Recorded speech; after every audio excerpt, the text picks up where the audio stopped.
Donc Olivier pose la question suivante.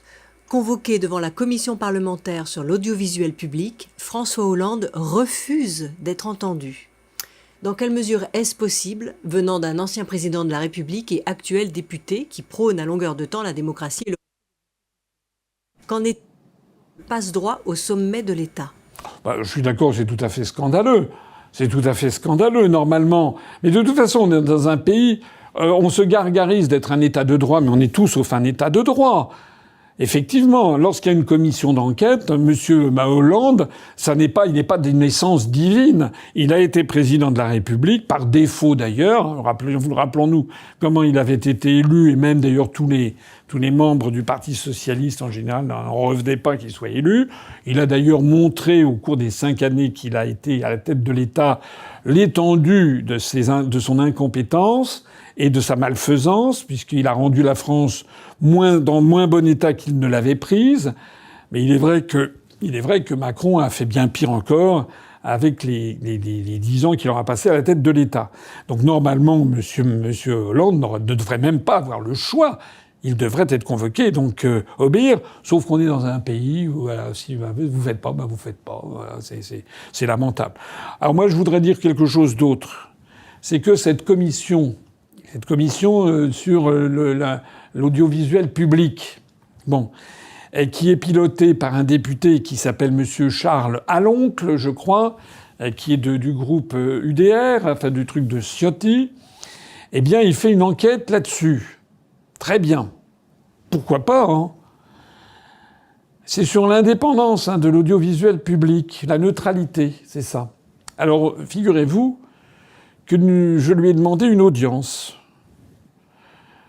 Par l'intermédiaire de François Xavier, on l'a sollicité 1 fois, 2 fois, on en est à la 3e fois et on n'a toujours pas de réponse. Je trouverais quand même assez curieux qu'une commission d'enquête parlementaire sur la neutralité du service public fasse semblant de croire que le seul problème qu'il y a en France, c'est l'équilibre entre les partis de droite et les partis de gauche, sans aborder ce que j'appelle l'éléphant dans le couloir, c'est une expression anglaise, sans aborder la question du vrai débat. Le vrai débat de notre temps, c'est pas droite-gauche. Le vrai débat de notre temps, c'est souveraineté nationale contre mondialisme.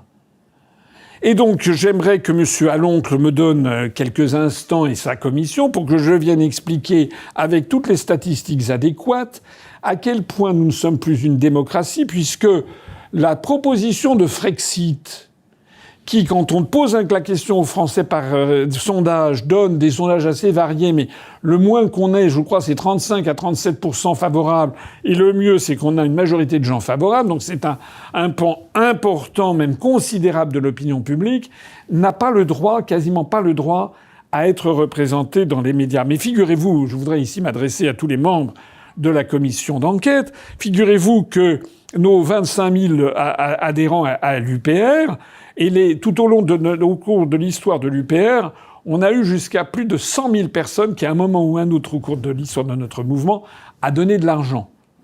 En particulier, il y a une remontée lorsqu'on arrive face à des grandes échéances. J'en profite pour relancer un appel à dons, c'est trop important. Et donc, je précise à M. Aloncle et à tous les membres de la commission parlementaire, au cas où ils auraient un doute, que nous sommes des contribuables et que nous payons aussi les cotisations qui permettent de financer l'audiovisuel public.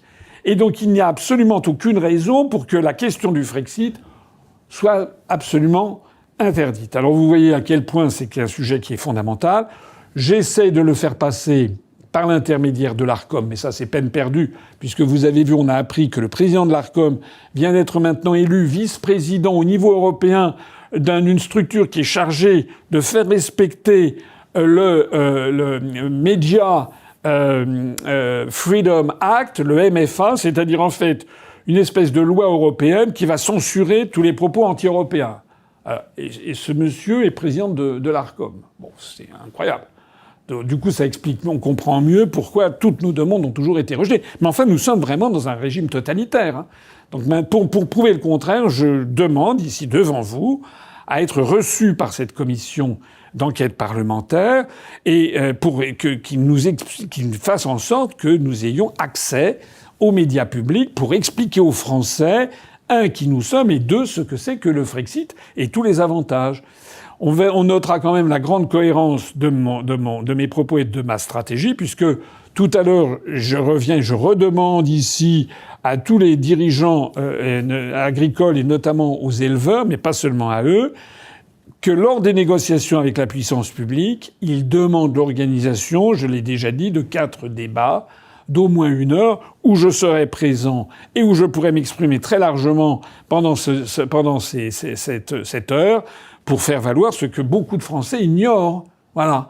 Et je fais de la même façon avec la commission d'enquête. D'ailleurs, j'en profite pour vous dire, ceux d'entre vous qui veulent nous soutenir, écrivez gentiment, poliment, écrivez à cette commission d'enquête, au député Aloncle, je crois que ça s'écrit A2LONCLE, et qui est député à l'Assemblée nationale.